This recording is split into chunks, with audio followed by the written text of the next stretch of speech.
This is an isolation. This is an isolation. This is an isolation. This is an isolation. And this is also an isolation. Hey, thanks for tuning in today, everyone. Today we're going to learn how to do a billiard grip isolation. Isolations are some of my most favorite techniques to do in contact juggling. It's where you use motion to create this illusion of stillness. And isolations can be formed with anything round. The idea is to make sure you maintain the illusion of it staying in one area while you use motion, moving the object around its own center. And sometimes you can play with motion while keeping it still too. There's something magical about keeping the ball still while the hand is moving, and then keep the hand still while the ball is moving. I hope that makes sense. But before we go any further, a little word on safety.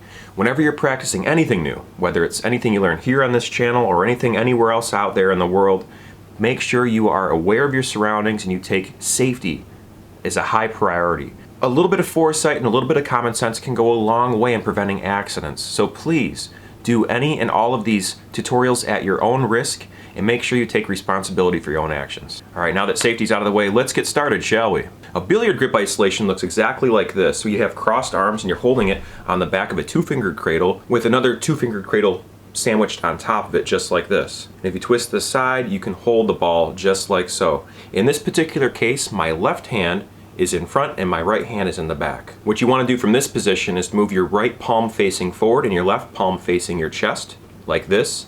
And this is the side-to-side position. Now what we want to do is aim by pointing all of our fingers downwards, like this. Now keep note which direction both your fingers are spinning, because you're going to keep going in that direction until you get your fingers pointing side to side once again and go all the way back to the twist. So now all of a sudden your right hand is in front and your left hand is closer to your chest. Now we're twisted, we can't go any further. Now we go back in the other direction. Nice and slowly and deliberately when we first start. Hands are now horizontal, palm facing forward with the right hand, palm facing your chest with the left hand. Focus on pointing all of your fingers downwards like this. And you want to make sure you keep enough pressure between the two cradles so the ball stays nice and firmly put between the two hands. Keep going in that same direction you're going in until you're back to the starting position. Now my left hand is in front and my right hand is closer to my chest. So if you go nice and slow with this, you can move back and forth between those two positions just like this. And I think what makes this isolation look so magical is if you can manage to keep it perfectly still, which I still struggle with. It is a struggle to keep spheres perfectly isolated and in one spot.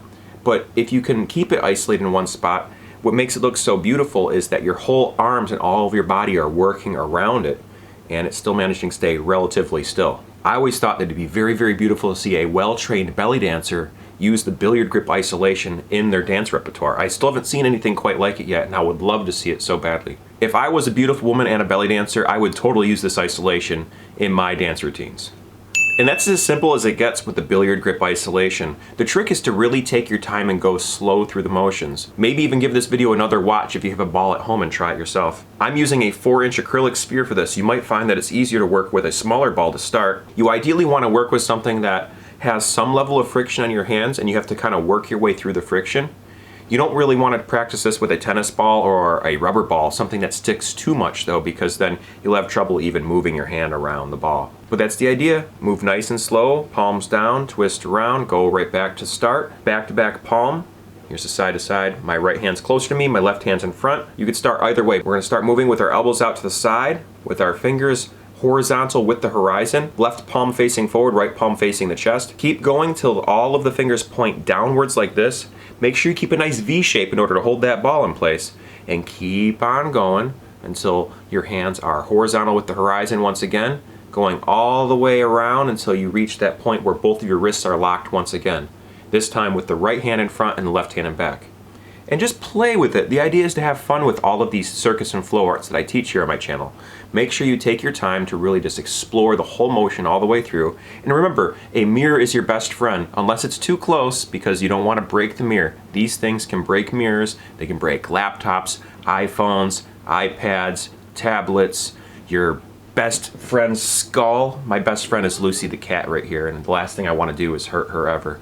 So it's important to be aware of your surroundings. Fortunately, when you're practicing these isolations, the chance of you dropping it is pretty minimal, and it's within the area that's around you.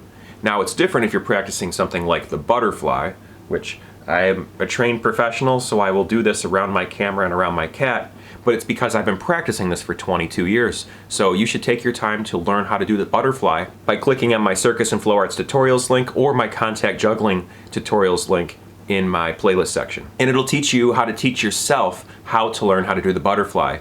The reason I tell people I teach you how to teach yourself how to contact juggle is because it's true.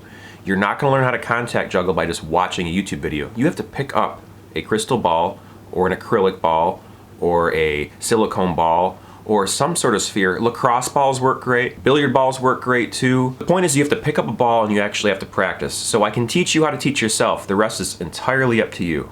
I try to break it down as easily as I possibly can here on my channel with my Circus and Flow Arts, and I do the best I can with what I got, which is a camera and a very mediocre background. So hopefully that works for you. And if it doesn't work out for you, my apologies. I've tried my best here, and there's plenty of other teachers out there on YouTube. Go nuts. Look up other contact juggling and flow artists. There's so many amazing, talented artists out there in the world. The sky's the limit. You can learn so much. And don't be afraid to be creative too. Come up with your own tricks. If you see someone doing one trick and you think it could be done a little bit differently, or you see someone else doing a trick and you think you can combine those together, do it. Creativity, it's the best thing. Come up with your own stuff. It's fabulous. It's wonderful. And that's a wrap, folks. Thanks very much for watching my tutorial on the billiard grip isolation technique. I think it's an absolutely beautiful technique, especially if it can be applied to people who are belly dancing. Guys and girls alike. It's gender neutral, you know how it is. But I always thought that it'd be particularly really nice to watch a very, very well-trained belly dancer do a particular isolation while they're shimmying or while they're doing some sort of Egyptian twist or something like that. It'd be great.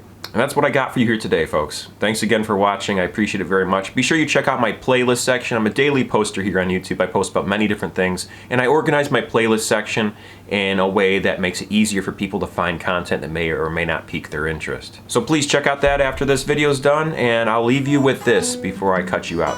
Remember to never give up. Do your best, stay true to you and who you are, and be amazing. All you gotta do is just be yourself and do your best and all that and you'll be amazing, I promise. Alright folks, thanks for watching very much. I'll see you in the next video. Have a good night. Bye-bye.